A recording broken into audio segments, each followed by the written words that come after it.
السلام عليكم ورحمة الله وبركاته وأحمد نور محمد أو كسو هدلايو نيوزيلاند waxaan la hadlayaa reer khaatumo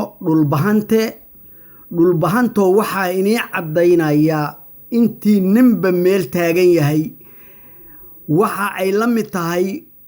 ul keliya waa la jebiyaa laakiin ula badan lama jebin karo waxa weeye in aad qiimihiinna iyo dadnimadiinna meel isugu keentaan hareerahana aad ka soo wada baxdaan waxaan dhowr jeer aan arkay rag dhulbahanta ah oo carabkooda aad iyo aad ugu adkaynaya raganimadoodii iyo dadnimadoodii iyo qiimihii ay lahaayeenna ayagoo guryo kala jooga halkaas ka hadlaaya carabkana aad ugu adkaynaya dadkoodii iyo degalladoodiina sharaf xumo iyo karaamo xumo ay ku nool yihiin waxaan aad u sheegayaa oo caddaynayaa anigoo dhulbahante ma kala jecli dhulbahante markuu mid yahay ayuu Soomaaliya wax u tari karaa shakina igama jiro ummadda Soomaaliyeed dhulbahante oo dhan inay wada jecel yihiin haddaba fikraddu hadday kaa murgoto ama ay kaa leexato in la toosiyahay waa lagama maarmaan waxay ku toosaysaa inaad isku meel aad raacdaan waxaan sheegayaa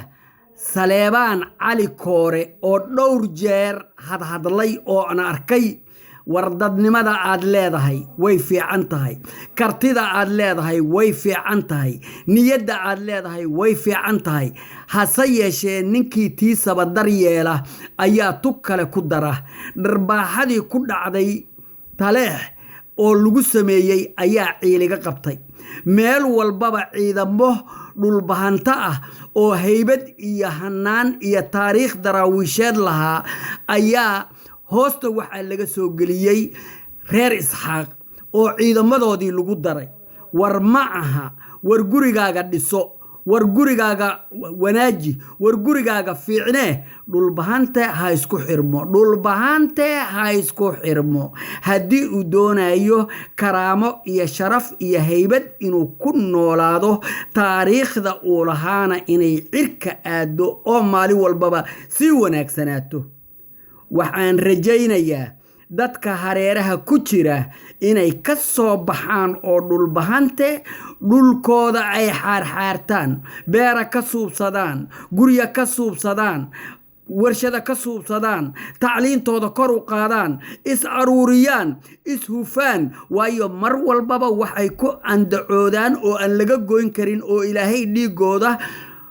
ku beeray inay 24 saac calanka buluuga ay u halgabaan daraawiishna ay u noqdeen taariikhdana saas ay u galeen buugta adduunka la akhrisana ay ku taalo waxaan leeyahay taa allaha idin soo siiyo garaadadana waa dadaasheen garaadadu wixii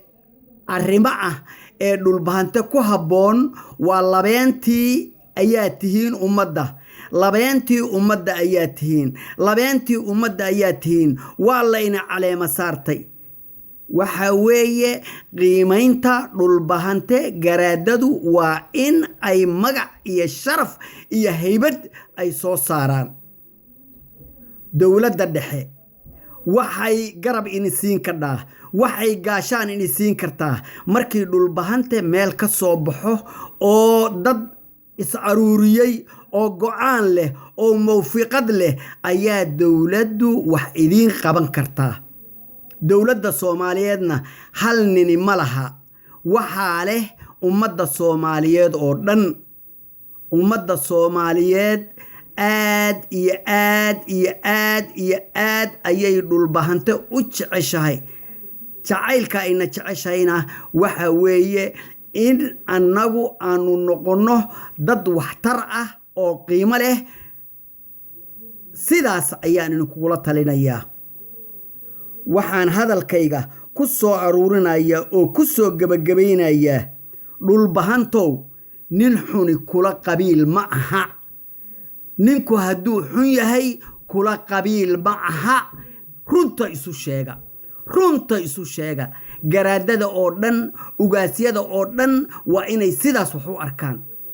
sharaf baa adduunka lagu nool yahay sharafta ha la ilaaliyo magaca ha la ilaaliyo dadnimada ha la ilaaliyo hufnaanta ha la ilaaliyo markaad soconaysaan karaamo waxaad ku leedihiin waxa taariikhda aad dhigteen ayaad karaamo ku yeelanaysaan haddaad taariikhda iska xumaysaan meelna ma gaaraysaan taariikhda hayna ka xumaynina waxa iga hadlisiinayana waa taqaanaan anigu mar haddaan reer Khaatumo ahay mar rabo Soomaali gudaheeda inaan magac xumo ku dhex maro waa in haybadda nin walba uu leeyahay dhulbaanta ah waa in la ilaaliyaa isku xirma istaageera wax wada qabsada laflafna iska dhaafa waayo aniga laflaf ma jecli kanaan reer hebela no maya dhulbaanta waa dhulbaante Siciid baa laga soo jeedaa Siciid waa in caruurtiisu ay wax walba wada qaybsataa oo toobkaha caanaha ah ay wada wadaagaan oo ninba mar ma gowsada saasaan kula talinayaa waa Axmed Nuur Maxamed oo idinkala soo hadlaya New Zealand waxa in leeyahay hala dhiso dawlad aad iyo aad qiimo iyo sharaf u leh oo reer dhulbaanta ah ee reer Khaatumo ay leeyihiin ee aan jilicsanayn waa in sidaa la yeelaa markaas ayay dhacaysaa haddaan saa isugu xirmanno inaan cidna hawaysan Allah in garab galo Allah in guuleeyo Allah in darajeeyo Allah wax idin taro Ilaahay baa u kaalmeeyo qofka dulman